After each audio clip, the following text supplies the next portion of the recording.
So you're thinking of moving to Michigan, or you're from here and you want to buy some vacant land to build a home? Well, we're going to go over 10 things you should know before you buy some land here in Southeast Michigan. We're going to get after it right now. What's up, everybody? This is Travis Juntti with the Living in Southeast Michigan team. If this is your first time here, or you've been here before and you want to learn everything what it's like to live, eat, sleep, play, work, do anything here in Southeast Michigan, then make sure you hit that like button, tap the subscribe button, and make sure you hit that little bell to get notified every time we put out new content. We get so many people reaching out every single day and we love it. You can text me, call me, shoot me an email, or just sign up for a Zoom call and the link down below. Days, nights, and weekends, we got your back when it comes to moving to Southeast Michigan. Let's jump right into it. You know, the first question I ask is, what are you going to use the land for? Are you building a house? Are you using it for recreational? Or maybe it's commercial or industrial? There's certain questions that you ask depending on what the use is for. And we'll go into the rest of the topics now that'll help you better understand. But for the purpose of this video, I'm primarily looking at building a house, so residential use. Second question I ask is, are there any easements on the property? You know, the most common type of easement could be electrical or natural gas. I mean, you got power lines running through your property. There's certain things you have to do with those easements. You can't just, you know, build a structure under a power line or build a structure on a natural gas line running through your property. Another popular easement would be a driveway. You know, somebody might be, they might have a driveway easement to get to their property that's behind you, for example. You know, if you have this property and you expect to use the whole thing, but then now you have this easement going back through your property. You might want to put some trees for privacy along those lines. But either way, it's not a big deal. It's very common in the area, and it happens all the time.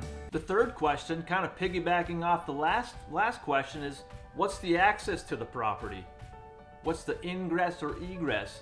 Do I have to have a driveway easement, maybe going through somebody's property? And if you have that driveway, you know, what's the cost of building that driveway? Those are things that you have to think about when you're looking to buy land.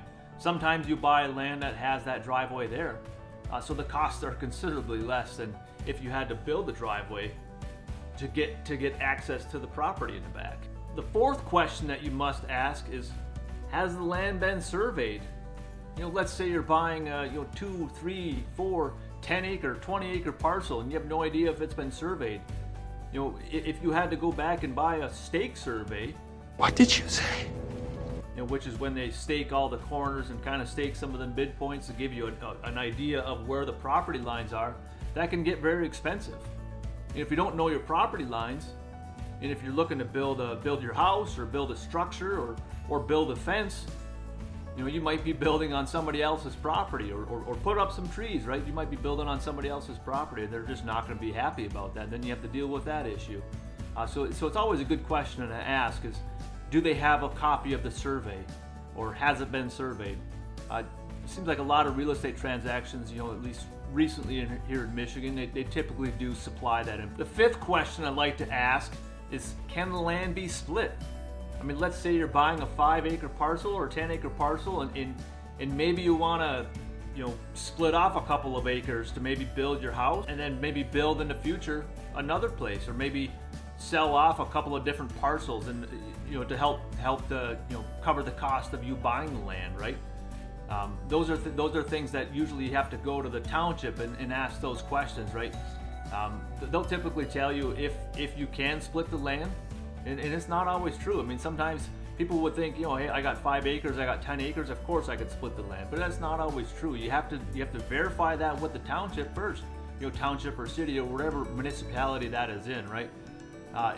And sometimes if you have plans to sell some of the land in the future, it makes sense to do that earlier, you know, because they have the, you know, what they call the Land Division Act, right? And there's only a certain amount of splits that are available within a certain area, right?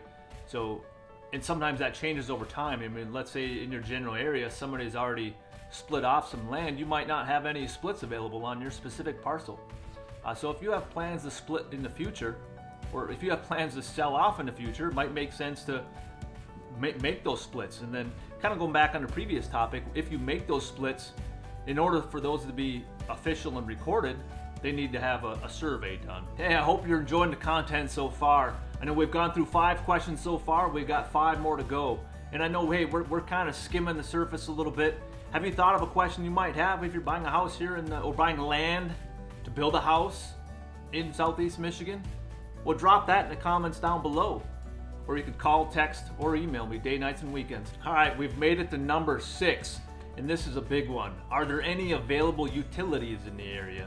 I mean, this comes down to, is there a water source? Is there a sewer source? Is there electric? Is there natural gas? These are all things that could add up big money, right? I mean, if you don't have a utility pole that's providing electrical in the area, you have to call the locally here it's consumers or DTE depending on the area that you're in, but you have to call and make sure that they have availability or that they can have availability and what that cost might be to bring that in. Let's say a lot of times, I work primarily in kind of rural Southeast Michigan, so a lot of times I'm dealing with places that need to dig a well or need to put up Today, Junior! Septic system, right? So you're dealing with additional costs. I mean, if you're looking at a well, I mean, that could be a few $1,000s, up to $10,000 or more. If you're dealing with the septic, and I mean, that really depends on the soil that you have in your land, right? You could have a high water table, where you might have to build what they call an engineered septic field, and that could be $15,000 plus, and up to $30,000-$40,000 depending on the soil that you have, right? And then obviously if you have a normal septic system, I mean that's still a cost. I mean it really varies, right, depending on the soil, but I mean $5,000 up to $15,000 or more, right? And one other thing to note on utilities would be the internet service, right? We don't all have internet service. If we're not living in the city, we might not have that availability. I mean, I know we're coming out with the the satellite internet, right? I mean, we're not looking at DirecTV satellite internet, but Tesla internet, the Starlink, right? I mean, it's available in some places, but sometimes I got friends that have ordered it and it's months behind, right? They have no idea when they're getting that. I know they have a lot of places that have high-speed internet or mobile internet or mobile hotspot internet. That's what I was trying to get at. I mean, that's what we have here, right? But it's limited, right? We don't have fiber optic cable wherever we want, right? So I mean, there's certainly some limitation. Question number 7, and we touched on this a little bit on the previous question. I mean, is the soil suitable for building? Not alone just building, but also can you put a basement? Here in Michigan, you may not be aware, but we have a lot of basements, right? But a lot of this depends on the soil table or the water table. Is the water table too high? And like we touched on previously on another question, right? Is the soil good enough for a septic system? And how they do this, right? They do a percolation test. They do a perk test is what we call it, right? Where you could have an excavator come in there and dig a big shovelful, and the county official is there observing to see what the soil looks like, right? I mean, if it's suitable for a septic system. Now, this doesn't matter if you're in an area where it has sewer and like well water available, but like I said, if the land's got to be suitable for it. I mean, we live in Southeast Michigan, where there's a lot of water here, a lot of lakes, a lot of small lakes. So you got to make sure that where you're buying is in a place that allows to do what you want to do. Question number 8. Will the rights and interests convey with the property or transfer with the sale, right?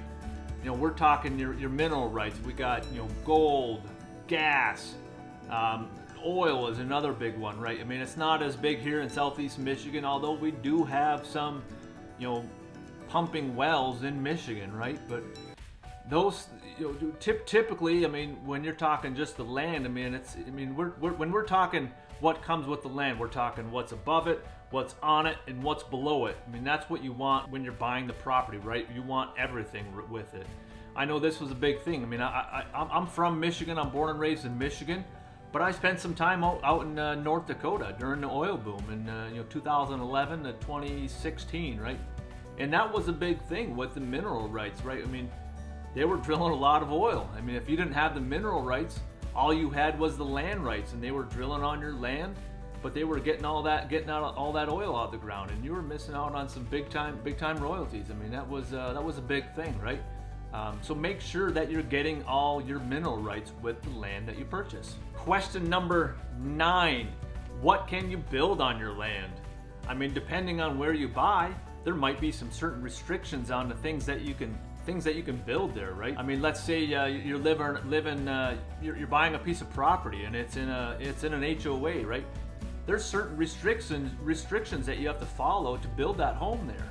Or even if you have land out in the township, you might have limitations as far as the size home that you can build, or maybe an outbuilding. If you want to have a pole barn, you might have some limitations on that. These are things you have to call the municipality and find out what some of the restrictions are. The 10th question, and this one I probably get, is one of the most common questions I get, is, can I put up a temporary structure for me to build a home there? And a lot of times in Southeast Michigan, that's just not possible. They won't let you put up a trailer or a mobile home for you to be building a home. And a lot of that goes down to the septic usage, the water usage. I mean, they just don't allow that, right? I come from, like I said, I'm from Michigan. I was born and raised in the Upper Peninsula of Michigan, where that usually isn't as much of a problem, where you want to put up a temporary structure to build a home. But if you're moving down here, if you're living in Southeast Michigan, or a lot of places here in lower Michigan, below the bridge, that can pose a problem, right? You have to be smart about how you do it. I mean, let's say if you're living in Michigan and you're looking to buy some land to build a home, right? You might have to live in your house until you build your home, and then you can move into it. Or maybe you have to sell your house. Maybe you have to rent or live with in-laws for a while, and then build your home, right? And then you can move into the place. There's a lot of different variables that go into it, but like I said, I'm a licensed agent in Michigan. I can help you with these things. I can help you with these questions.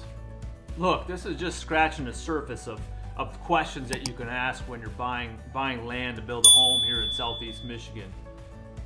I'd love to help you out, but I need you to take action. I need you to give me a call, shoot me a text, send me an email, or just schedule a Zoom call down in the description below. Let's get this started. Smile. No. Until the next time, we'll see you on Living in Southeast Michigan.